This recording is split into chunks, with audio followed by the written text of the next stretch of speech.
Hey Rob, welcome back to another episode of the Be a Maker Club podcast.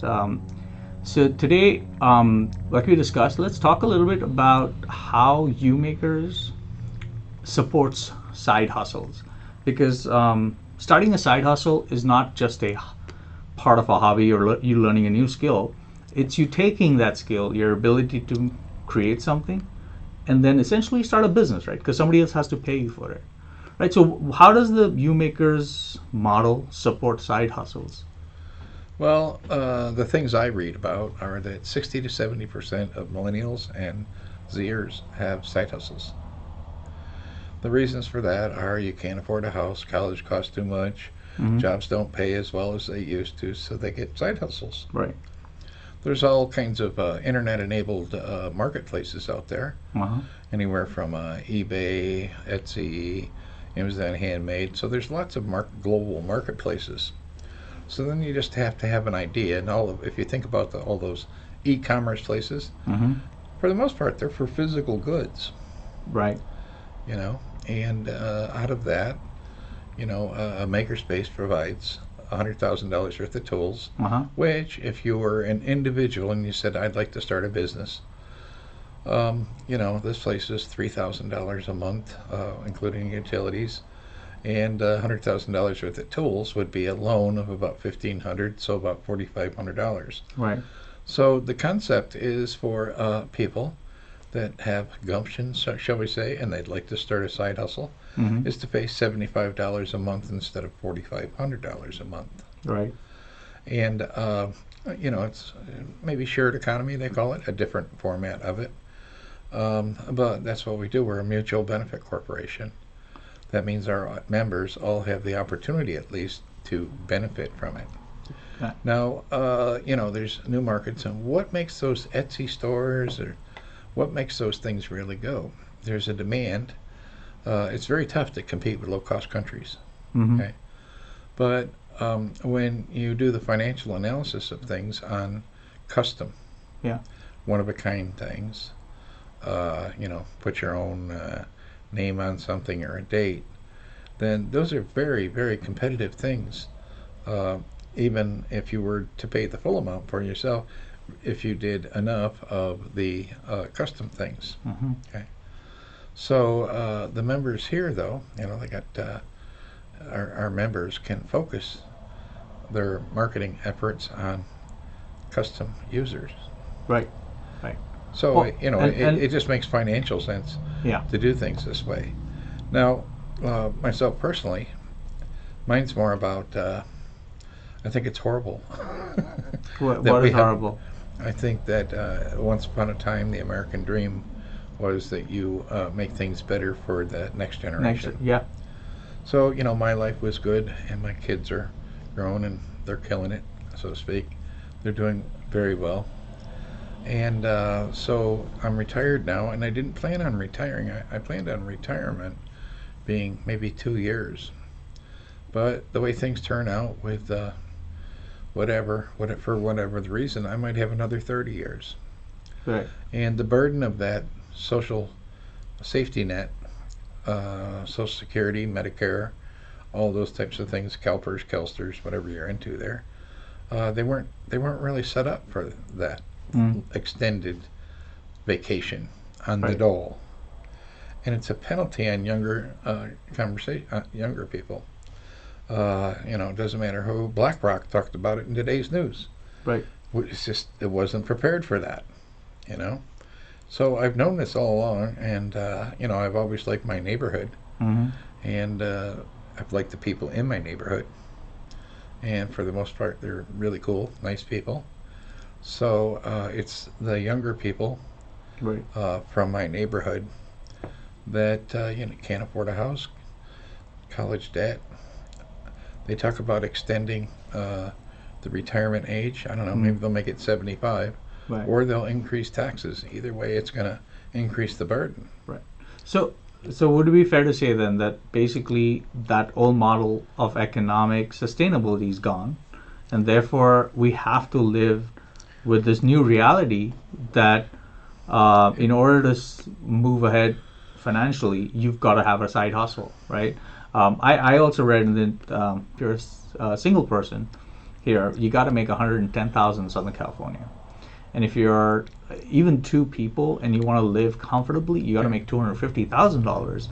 And no job currently offers that. Therefore, if you've got to hit that number, you've got to run a side hustle. And so then when we get into the area of side hustles, I know there's a lot of social media noise about creating electronic products, and you can sell them. But even my opinion is that there's only so many electronic products you can create. Like, because if there's one creator of a specific electronic product, say like a form or some kind of template, you don't need 100 or 1,000 of those, right?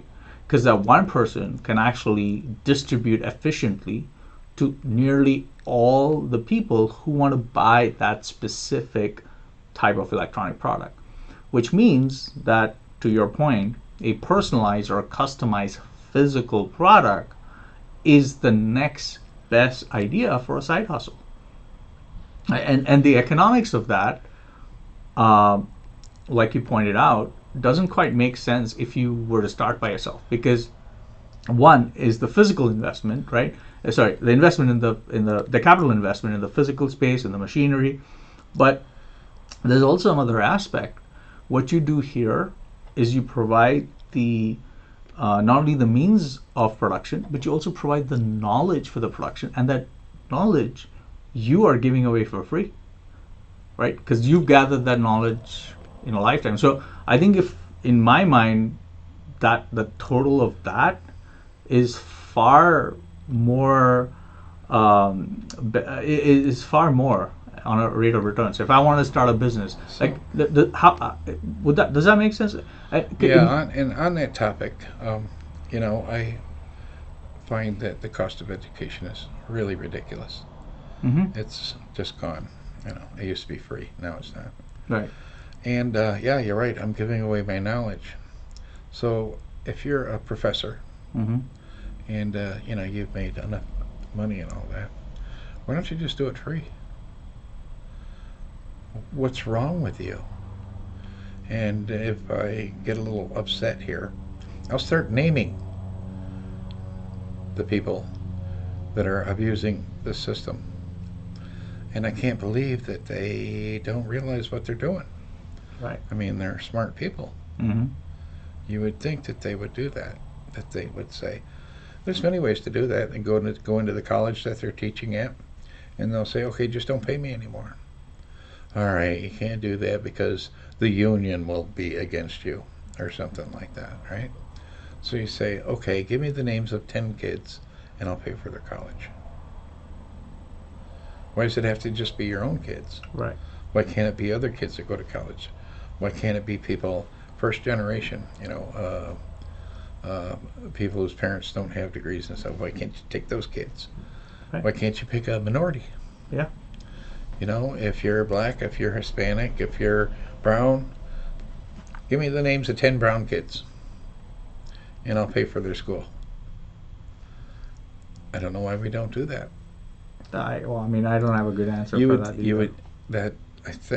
I'm pretty sure, that's part of that kind of thinking. Mm-hmm. Whether it was done by through political budgets or whatever, I think we used to do that. That's why it was. They used to pay for everything to go to the UC schools. Yeah. And I think that's part of what made America great. Yeah. And now, for some reason, we've stopped.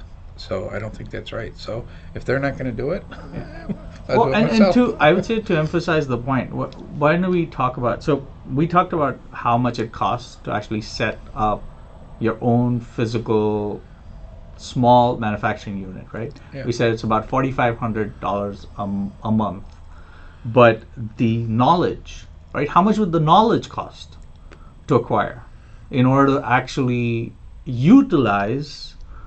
Well, I don't know how much it costs now, but it didn't cost me a lot. Right. I'll tell you that, because at that time, so I got a ceramic engineering degree, and what it cost was, for room, board, everything, it was $3,000 a year. Mm-hmm. Okay. and I could earn that easily with a summer job at $5 an hour, 60-hour weeks, all that. So I didn't even know what this thing called college debt was. Okay, so you Right. come out debt free, and then I got my master's, and I don't know if this is true. I'd have to check. A lady came over yesterday, and she got an MFA, and I just mentioned the Claremont colleges, and I said, "What is it, like 60,000 a year?" She said it's closer to 100,000 a year. Wow. I don't know where it really is. I think that 100,000 might be a little high, but so those kinds of things, those barriers to entry, as they call them, Yeah. they didn't exist for me. So of course I can do things like retire early. Right. So So I think the younger people, though, an awful lot of them have side hustles, and this is just a different kind of side hustle. right. Now, if you're very talented, I guess, you can be a comedian on a YouTube channel, Right. and you can make a lot of money. Mm-hmm. Okay, there's different ways for you to do things. So I don't know. So I mean, would it This be is then? just a different way that Yeah. I think that very few people are looking at because they don't know about it. Because they didn't make things for their parents Mm-hmm. when they were kids. They never did cost analysis. They never did international trade. Right. They never did all those things so that you know what the cost components are. Bottom line is that an awful lot of products that we buy these days, the material cost is only about 10% of the cost of the finished good. And so people tell me this all the time. For their $75, they come over, they make something for an hour. It costs $5 in materials, Right. and they sell it for $50. And then they have their time to put in there. But because of the equipment that I've chosen, which is Mhm. based off of a MIT's model of a fab lab, it's very highly efficient. Right. You might say a router, or this kind of machine, or a laser. Yes. They're highly efficient things, meaning that you can produce them with a minimum amount of Right. labor. Right. Right. So So I mean, would it be fair to then say that, like, if we try to calculate, because I'm trying to look at the actual business case for why somebody should become a member at a makerspace like Umakers, which provides full $4,500 worth of investment versus your $75, which is the membership fee here. And then on top of that, we're saying let's assume that the 100,000 was excessive, and let's say it's 75,000 a year, right? The average college degree is what, if you're really bright, 3 years, 4 years, maybe. they call it a 4-year degree. 4 year degree, I know, but I'm just saying, let's assume you're exceptionally bright, right? But you then have living costs, right? So Yes. so 100,000 in total. So that's a $300,000 knowledge gain. But then what you don't have is you don't have the experience, right? So you need maybe another couple of years at the very least. Again, assuming that you're exceptionally bright as a person and you have the time and the complete space to gain that experience. Yes. And so it's not just the 4,500, it's that 300,000 plus another 2 years of learning, and only after that can you actually produce objects that have economic value enough that somebody will pay you for it, right? Which it's really challenging if you're already in a job. So if you're already in a job making a salary which you're living off of, you can't take 5 years out of your life in order to start a side hustle, right? It just doesn't make any sense, does it? No. Don't lose your day job. Yeah, exactly. So one of the other things I've had the experience of going the startup route. I participated in many accelerator programs, and this is a very Silicon Valley style model. We're primarily focused on using technology products or technology to grow the business, right?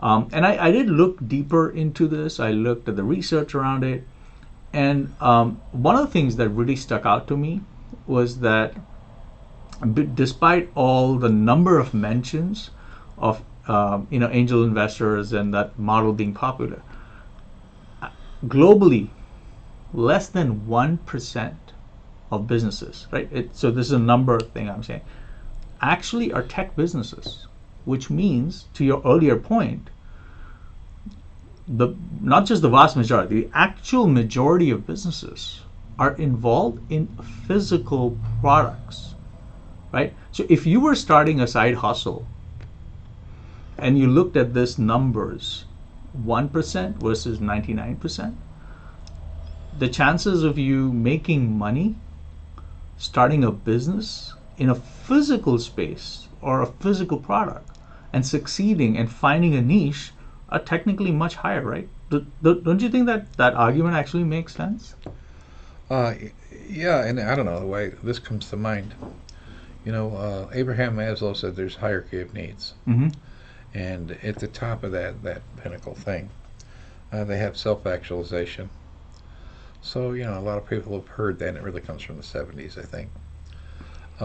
But I don't know. For me, like sitting at a computer, Uh-huh. it's just not very creative. Many occupations that people choose, just and I talk to them, and they come over here and they become members and stuff. Nurses, Yes. you know, bottom line, a lot of it is changing bedpans. You work in the grocery store and you restock shelves. Yeah. You work in retail. Mm. It's just there's no opportunity to be creative. So because so many jobs, you know, uh, and even the high-paying jobs, Right. they lack that ability to be creative. They're really cutting their life short. Not cutting their life short. It's just like a boring life, Mm-hmm. And I always thought that there was more, so you get disposable income and then you do all these fun things that are all available right around here. Yeah. And I think I want to clarify that it's not that you can't be creative while you're sitting at a computer. It's just that the opportunity to do that is available to extremely small number of people, Yeah. right? But then the second point I was going to make is I heard on the radio today that the minimum wage is going up, Yes. right? And while that is an indicator of something, what was more interesting to me is hearing about who are those minimum wage workers now, right? Uh, Most people, and I think I also had the assumption that people who work in fast food restaurants are just teenagers who are just looking for, some temporary job because they're in that stage of life. So this is a transitory job, and they don't necessarily need all the benefits or all the security that a regular job provides, right? Because they're going to move on to something else. But apparently, that's no longer true. The vast majority of people who work, and this is one of the reasons why the number, the per hour um, um, remuneration has gone up, is adults who are making a living wage out of that. They're living off of that job. They're women or they're minority women specifically. And I think, to your point, right, clearly they don't have, they're working in a very strict structure. Like if you go to McDonald's, it's not like you can change how the sandwich tastes because you're from a specific minority that's likes spicier food, right? It's not like that's what you can do, right? So I guess I agree that there's very little ability to innovate in those jobs, right? And so yeah, I like whichever way I try to analyze the situation. Like if you look at it from the capital investment point of view, or going to college point of view, or just having an existing job point of view, you need a side hustle, right? And yeah, to my mind also, it makes sense like what you're doing here. The other opportunities that you brought up in this conversation here is gaining knowledge from experience. So I don't know. It used to be, I got a job building log cabins Right. which I felt was good for math, Uh huh. which I felt was good for my 4-year degree in ceramic engineering. Uh, so I've went through this myself, and like on internships, okay, Mm-hmm. and someplace when you go to the colleges, they'll work out a deal where the an employer will go to a college and they'll pay so much money. However, the colleges want so much money now. And this happened to me. I was working on a project, and at Cal Poly, we said, "Hey, can you guys do some research? It's kind of working in the field, getting experience, all that kind of stuff." And how much will it be? And it turned out it was like $10,000 for 5 students on campus to go through, gain experience, practical hands-on experience in doing what they would do in this particular field. Sorry, this was while you're running Umakers or in No, your previous. this is a prior Okay. life. And what was that? So tell was- us a little bit about what that- the job was, so we have Oh, context. that was about 15 years, 20 years ago. That was biodiesel. Okay. It was kind of trendy at the time. Doesn't make sense. doesn't make sense, but people still kind of dabble in it and stuff. Sure. So the 5 students over at Cal Poly, under the direction of a couple of PhDs and stuff, and they suckered us. They didn't sucker us. They said, "How about $10,000, so we could pay the students, and pay for the school and all that." And then I went back, after the first. They did okay. They didn't come up with anything great. Right. And we were working in the area of intellectual property. Mm-hmm. And unfortunately, we don't get any of the intellectual property. The school retains that. Okay. Okay. Anyway, the next semester, they came back and they said, "Hey, let's do that again." It was very cool for the kids, don't you think? They gave their presentations. You could tell they were excited about their findings and stuff and the experience they picked up. Mm-hmm. So the next semester, they said, "Yeah, let's do that again. This time it's 150,000." Wow. And we're a small business, and we thought 10,000 was fair, and even we could risk 10,000 even if we Yeah. didn't get great Right, results right, and stuff. right. And but now they want 150,000, and you got to ask why. They say, "Well, we have to pay the dean, and a project manager, and another person, and another college, and everybody's got their claws into this activity, so it just wiped it out." Wow. So when you say, "How come there aren't more companies?" Mm. I mean, there's a lot of nice people out there that own companies. Okay, so why aren't more of them, going to colleges? It's because of that reason. Because the That colleges, cost of education is it's because just so high. they want too much money. Yeah. So that's So, I mean, would it be feasible then to say that at least maybe locally here, if there was a small manufacturer who wanted to maybe re-educate or upskill their labor force, again within the community, which is an important part, yeah. and maybe their employees started coming here, like to pick up, learn skills for a specific project that they then apply. I mean, that to my mind makes more economic sense, right? At $75 a month. Sure, it's less than colleges cost. Well, it's less than it's less than buying 2-3 meals a month. Yeah. Right. Meals are like $20-$25. You got 3 meals.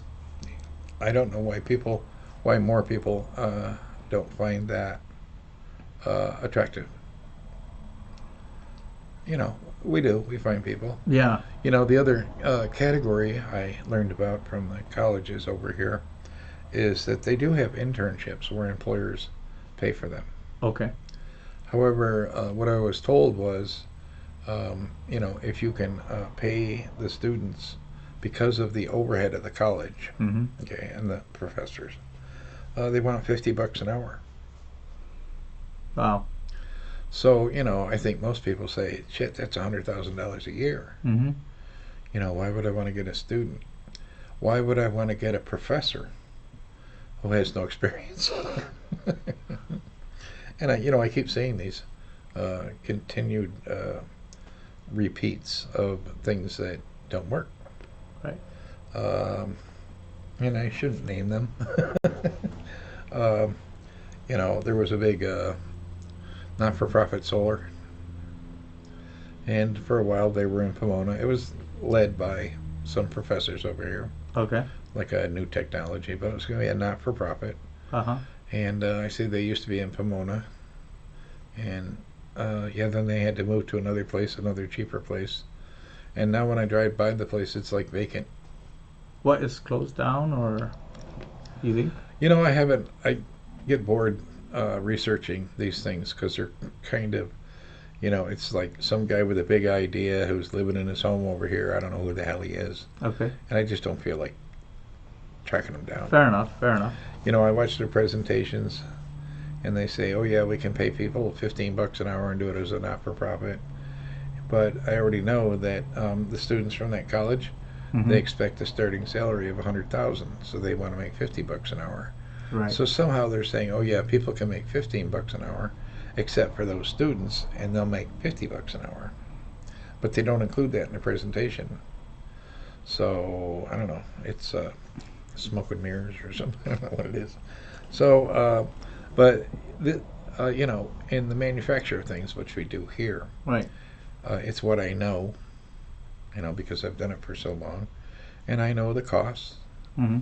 and I know the potential profit. I know Right. the capacity, and I know that not too many people are doing it.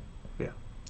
And I agree. If I was young, I would, and I had a son or a daughter, I would maybe, although I thought my job was done just by providing an environment. It's really up to them what they do. Right. Of course.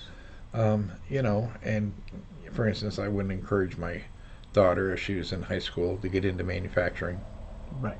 Fair enough. or my son. I wouldn't do that. They get into the things they wanted to do, Right. and so that's good, and they found their path. So I have heard that some people do that. I even have them here, where the parents pressure their kids into doing a certain kind of thing. Right.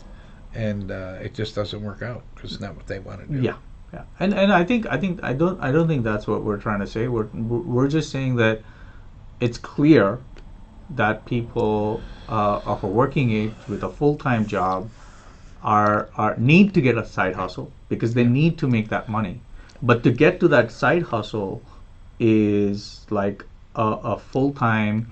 They need a full business plan. They need a high. And that's where I'm coming back to. So with this podcast, one of the things that we're trying to highlight is why your model of Umakers, to my mind, makes the most sense because you're not waiting on something to happen in order to provide help services to your community. You're doing it within the means that you have, and you're enabling people who are actually looking, right?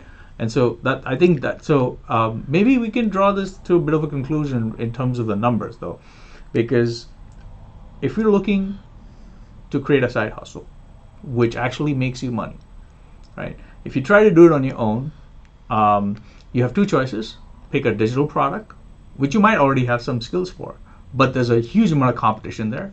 That's a tiny fragment of the market. The vast majority of products are non-digital, right? And if you try to start a side hustle there, you need at least $3,000 of rent, $1,500 of utilities for a place like this. Plus, you need to learn the technical skills and get the experience. But maybe back that out a little bit. Uh-huh. You could start.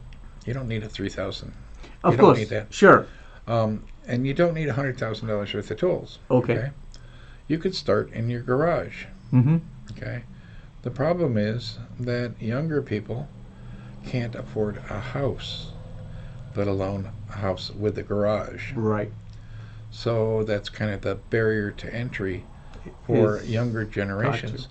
And there are that's a fair point. Yeah. So you don't have to start with 3,000 or No. You're right. You don't need that. That's not the benchmark. You're right. Yeah. But you actually do need a place, right? Because you're making physical. You need a place. You need a physical environment within which you can make But the product. that place, the American dream of owning a house and all Yeah. that. It's gone away, and many times. Mm-hmm. And when you start saying, okay, I think I'll just stay at home with my parents till I'm Mm-hmm. 40. And your dad and your mom, they might have something in the garage, Right. but you won't be able to do your stuff in the garage. Yeah. Yeah. It just kind of gets too crowded, and the right use of the right space. Mm-hmm. And your mom says, get that drill press out of the garage, will you? Yes, of course. And I mean, a lot of millennial parents are moving in. Millennial parents with kids, actually, which is kind of like I would call them the kind of the foundation block of the American middle class. They're now moving in with their boomer parents because they don't have the space, Yeah. or they can't afford the rent. I mean, two adults working professional jobs with kids cannot afford the rents or the mortgages. The other thing I think a lot of people don't think about, I think it's very unfortunate. Let's say these millennials or whatever, they become sandwich kids, Mm-hmm. in which case they're changing diapers for their own children in the home, Mm-hmm. and they're changing their parents' diapers Right. and taking care of older people. Right. Because, I guess we live longer, and we have, like I say it simply, we just won't die. Mm-hmm. But, we need nurses. We need somebody to shower us, Right. assisted living. Uh-huh. And then you get into this. And what they do is the family wealth, for many cases, it costs like $100,000 a year to go into like a nursing home. Mm-hmm. And a lot of people, they don't have that kind of money. Yeah. So, it's left to the kids. And another burden that baby boomers are placing on On the kids. younger generations. It sucks. Yeah. Well, so I guess then really, So it's about ethics and morality. right. And so no matter what your situation is, like, so that's another roadblock, right? Because you're right. What I said earlier is not true. You don't need that high level of investment in order to start a side hustle, but you need somewhere to do it. And if you don't have that somewhere, which is another now roadblock, right? So the initial investment is one roadblock, but like if you do away with that, you still need a physical space where you would do it, and you don't have that. I actually just thought of something. I've lived in the UK for a while, and people live in smaller apartments there or smaller living Yes. spaces. But there was a concept which I was wonderstruck by. They have these allotments, which is basically a piece of land, which is cut up into squares or rectangles, whatever, and you can it's like your garden that you can go to, but it's on a communal piece of land, and it almost strikes me that what you're doing here is similar to that. So this, for anybody who's listening, it was in Leeds in the UK where I used to teach, and when I first came across this, I was pretty surprised and pleasantly surprised. I thought that was a great idea, because a lot of people lived, even then, they lived in smaller houses. As adults, they even shared. They had housemates. So there was obviously no opportunity to grow something, but then you have this allotment that you could get from the local city council, and then you could just grow what you want. Okay, great. Thank you, Rob. I think definitely conclusion for this podcast episode for me would be that if you're in the local area, Upland, Claremont, Montclair, come to Umakers. If you're interested in starting a side hustle, it costs only $75 membership a month, and everything else in terms of knowledge is free. You still have to provide your own materials, but as we know, the cost of materials is extremely low, right? So if you want to start a side hustle, please go to umakers.org and look them up. Thanks, Zeb. Thank you, Rob.